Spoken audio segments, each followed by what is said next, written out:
কোনে বানাইছে? মই। তোমার নাম কি? লাকি। কোন ক্লাস পড়া? মই অষ্টম শ্রেণী। এটা কি হেরে বানাইছে? কাঠনেরে আৰু কাঠাৰে আৰু ৰং ব্যৱহাৰ কৰিছো আৰু বাঁহ ব্যৱহাৰ কৰিছো আৰু এইবোৰ বস্তু দিয়ে মই ঘৰটো বনাইছো। নিজে বানাইছে? হয়। কিহৰ কাৰণে বানাইছে? কি কৰিবা ইয়াত? মই বিশ্ৰাম ল'বলগীয়াৰ কাৰণে মই ঘৰটো বনাইছো। Thank you. ভালো হৈছে কি ভৱিষ্যত ইয়াত আৰু ভালকৈ বনাবলৈ চেষ্টা কৰিবা।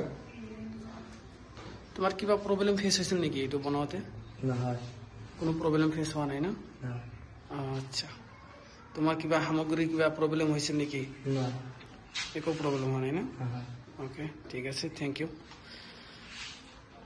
নেক্সট আৰু ভালকৈ চেষ্টা কৰিবা, ঠিক আছে? হয়। এইটো তোমাৰ ফাৰ্ষ্ট ষ্টেপ। নেক্সট টাইম তুমি কিবা এটা ভাল এটা কিবা এটা মানে বনাব চেষ্টা কৰিবা, যিটো তুমি এইটো তুমি নেক্সট কিবা এটা তোমাৰ স্কুল মানে লগৰীয়াৰ যিবিলাক আছে সেইবিলাকে তুমি একটা তুমি প্ৰেৰণা দিবা, ঠিক আছে?